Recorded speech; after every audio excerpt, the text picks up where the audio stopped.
पहला गिरमिटिया पुस्तक की चर्चा के विषय में हम हाजिर हैं और इस जो वीडियो है इसका टॉपिक है कि क्या गांधी जी अच्छे वक्ता थे, क्योंकि गांधी जी वकालत तो करते थे। ऐसी अफवाह उड़ाई जाती है कि गांधी जी जब एक बार बोलने खड़े हुए तो बोल नहीं पाए थे। इसी विषय के संबंध में जो जिस किताब में मैंने पढ़ा है, इसमें दिया है, उसी हिसाब से मैंने ये वीडियो बनाया है। गांधी जी 1893 में अफ्रीका प्रवास पर गए थे।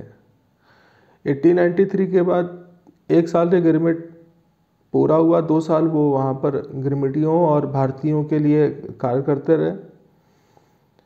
1896 में गांधी जी 6 महीने के अवकाश पर भारत लौटे।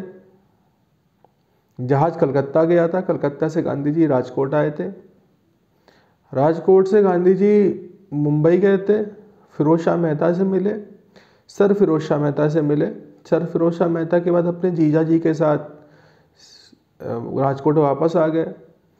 उनकी बहुत सेवा की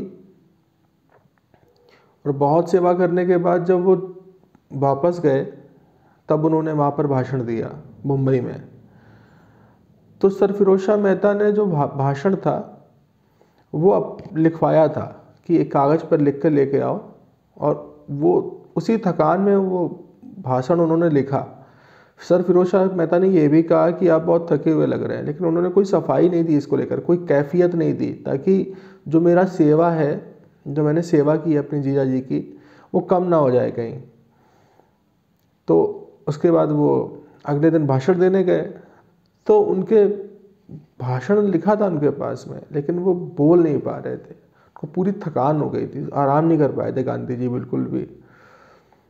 तो वहाँ पे देश पांडे जी थे, उन्होंने पढ़ा। फिर लोगों ने कहा कि मिस्टर बाचा को दिया जाए। मिस्टर बाचा ने अपनी आवाज़ में उस पूरे भाषण को गिरमिटियों की और भारतीयों की दशा दुर्दशा के बारे में पढ़ा। तब गांधी जी बोल नहीं पा रहे थे क्योंकि वो थक गए थे बहुत ज़्यादा। मुंबई में रनाडे से भी, महादेव गोविंद रनाडे और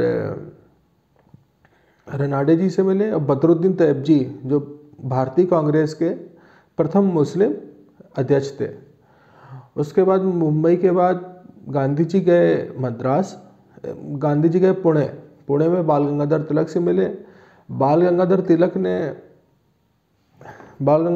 ने ये कहा था, बाल गंगाधर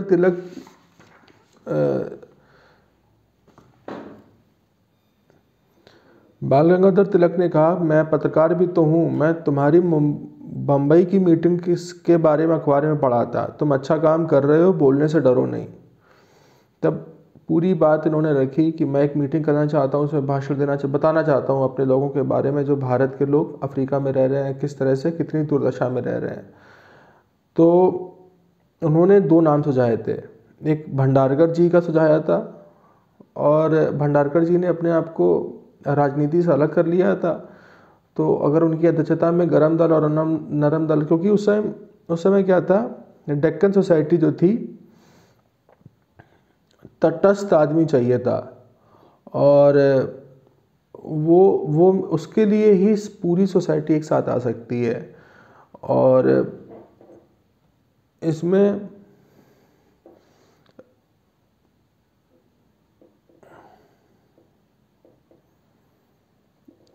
गोपाल कृष्ण गोखले से भी मिले थे। गोपाल कृष्ण गोखले से जब मिले गांधी जी, तब उन्होंने कहा, मैंने तुम्हें पहचान लिया है, तुम्हारा इंतज़ार था। फिर पूरी बात बताई, फिर उसके बाद पूरा भाषण पढ़ा, और फिर मोहनदास बाहर आए तो उन्हें लगा जैसे गंगा के शीतल जल में डुबकी लगा कर आए हो। सारा श्रम छूमंतर हो गया था। वह शीतलता हिमालय की विशालता और सागर की गहन गंभीरता से एकदम अलग थी। उसके बाद भंडारकर जी से मिले, उन्होंने कहा कि दोनों एकदम सही, वरना दोनों को एक मंच पर लाना संभव है। फिर पुणे में सभा हुई, फिर इसके बाद मद्रास गए। उस समय मद्रास महाजन सभा थी, और वहाँ पर मद्रास स्टैंडर्ड अखबार में के जो संपादक थे उन्होंने बहुत सहायता की थी, क्योंकि बाल सुंदरम, मैंने 5वां नंबर का वीडियो जो बनाया उसमें बाल सुंदरम का जिक्र है। बाल सुंदरम जो था वो मद्रासी था। तो मद्रास के लोगों के अंदर जो ये गांधी जी की सेवा भाव था, ये बहुत पहले पहुंच चुका था, उनका चर्चा पहुंच चुका था, तो वो बहुत पसंद करते थे मद्रास के लोग। तो गांधी जी का बहुत स्वागत हुआ था। और जो लोग इंग्लिश नहीं भी जानते, गांधी जी ने मद्रास में इंग्लिश में भाषण दिया था, जो लोग नहीं भी जानते थे उन्होंने भी इंग्लिश में तालियां बजाई, क्योंकि भावना जो होती है वो शब्दों से कहीं बड़ी होती है। तो लोग समझ गए कि गांधी जी कहना क्या चाहते हैं।